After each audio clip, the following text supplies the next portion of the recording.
ধ্বংসের মুখে বাংলাদেশের অর্থনীতি, দরজায় কড়া নাড়ছে দুর্ভিক্ষ। কি আপনাদের বিশ্বাস হচ্ছে না? না হবারই কথা, কারণ মাথা মোটা বাঙালি সহজেই বিশ্বাস করবে না, এটা আমরা খুব ভালোভাবে জানি। কতগুলা স্টুপিড মিলে বাংলাদেশটাকে যে ধ্বংসের দ্বার প্রান্তে নিয়ে গেছে, সেটা কি আপনারা এখনো অনুধাবন করতে পারছেন না? চোখ খুইলা চারপাশ একটু ভালো করে দেখেন, এরপর বুঝতে পারবেন আসলে কি হচ্ছে। বিশ্ব রাজনীতির নোংরা খেলায় বলি হইতে হচ্ছে আমাদের প্রিয় মাতৃভূমি বাংলাদেশকে। এইটা কোনো রূপকথার গল্প না, কোনো রাজনৈতিক সংস্থা জনপ্রিয়তা পাওয়ার স্লোগানও না। এটা কঠিন বাস্তবতা, যেটা আন্তর্জাতিক গণমাধ্যমে প্রতিনিয়ত চলে আসতেছে, আমরা দেখতেছি। ইরান ইসরায়েল যুদ্ধ, দূর দেশের যুদ্ধ ভাইবা আমরা অনেকে নিশ্চিন্তে ঘুমায় আছি। যারা ঘুমায় আছেন তারা চরম ভুল করতেছেন। এই যুদ্ধ থামুক কিংবা না থামুক, মধ্যপ্রাচ্যের সমীকরণ যে চিরতরে বদলাই গেছে, এটা কি আপনারা বুঝতে পারছেন?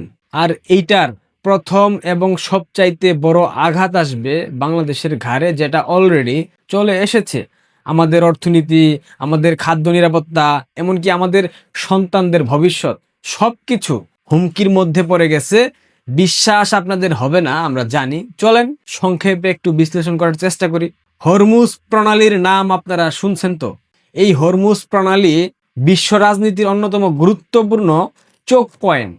চোক পয়েন্টের অর্থ হয়তো অনেকেই জানেন না। এটার মানে হচ্ছে সংকীর্ণ পথ কিংবা সরু পথ, সহজ বাংলা ভাষায় বলতে গেলে চিকন পথ। প্রতিদিন বিশ্বের তেল সরবরাহের প্রায় 21%, মানে 1/5 এই সরু পথ দিয়ে পরিবাহিত হয়।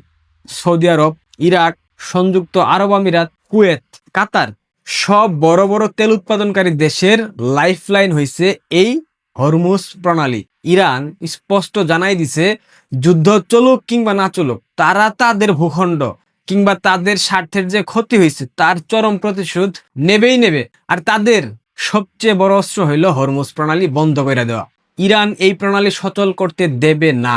এর ফলাফলে কি হইব জানেন আপনারা? এর ফলে বিশ্ববাজারে জ্বালানি তেলের দাম হইব আকাশচুম্বী। বিশেষজ্ঞ যারা আছেন তারা আশঙ্কা করছেন তেলের ব্যারেল প্রতি দাম বাড়বে 150 কিংবা $200 মতো, এবং এটা ছাড়াই যাইতে পারে, এটা নিশ্চয়তা তারা দিতে পারেনি। কিন্তু সমস্যা শুধুমাত্র দামের মধ্যে সীমাবদ্ধ না, সমস্যা হইল সরবরাহ ব্যবস্থা।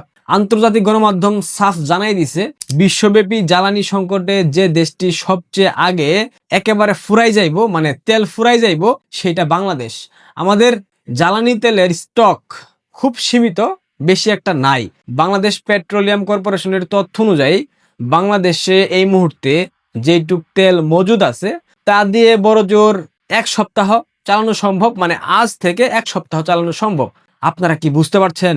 এটার অর্থ কয়েকদিন পর রাস্তায় গাড়ি চলবে না, কলকারখানা বন্ধ হয়ে যাইব, বিদ্যুৎ উৎপাদন থমকাই যাইব, দেশ অন্ধকারে নিমজ্জিত হইব। জ্বালানি নাই মানে পরিবহন নাই, পরিবহন নাই মানে সাপ্লাই চেইন ধ্বংস। চাল, ডাল, সবজি কিচ্ছুই আপনার শহরে, আপনার হাতের দোরগোড়ায় পৌঁছাবে না। বাংলাদেশের অর্থনীতির প্রধান 2টা স্তম্ভের একটা হইল রেমিটেন্স, আর এর সিংহভাগ আসে মধ্যপ্রাচ্য থেকে। এটা তো আপনারা জানেন। সৌদি আরব, কাতার, দুবাই, এই 3 দেশে আমাদের লক্ষ লক্ষ শ্রমিক ভাইরা হাড় ভাঙা পরিশ্রম কইরা বাংলাদেশে টাকা পাঠায়, অর্থাৎ রেমিটেন্স পাঠায়। আমরা যে রিজার্ভের গল্প শোনাই, আমরা যে উন্নয়নের কথা বলি, তার পেছনে এই ভাইদের রক্ত এবং ঘাম আছে।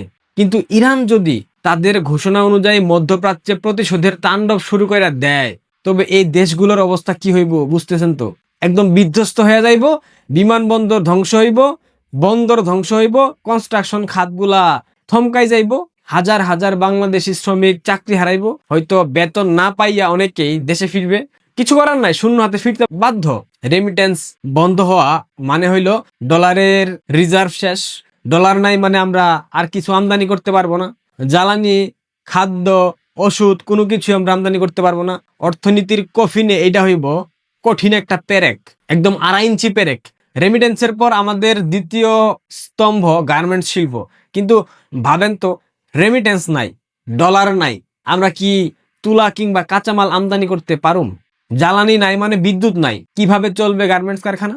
লক্ষ লক্ষ গার্মেন্টস কর্মী পথে বৈশা যাইব, দেশের বৃহত্তম রপ্তানি খাত ধ্বংস হইয়া যাইব। এটা চোখের সামনে ভাসতেছে আমার।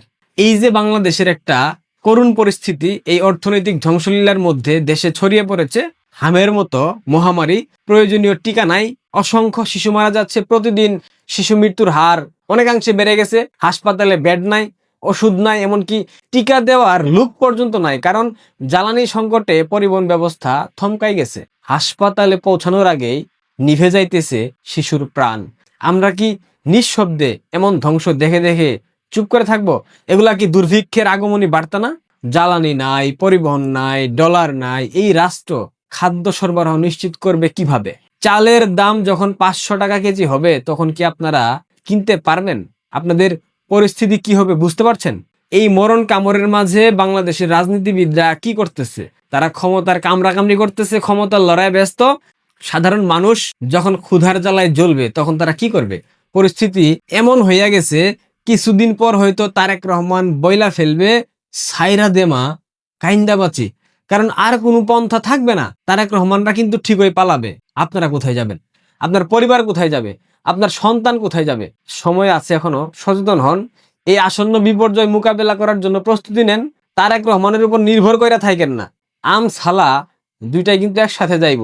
কথাগুলা বারবার শুনবেন, তাহলে বুঝতে পারবেন বাংলাদেশের পরিস্থিতি কোন দিকে আগাচ্ছে। পারলে সম্ভব হইলে ভিডিওটা শেয়ার করে সবাইকে জানাই দেন, সচেতন করেন। আপনার মন্তব্য কমেন্টে জানান, আমরা কি পারবো এই সংকট মোকাবেলা করতে কিনা, সেটাও জানাবেন। ভালো থাকবেন, ধন্যবাদ।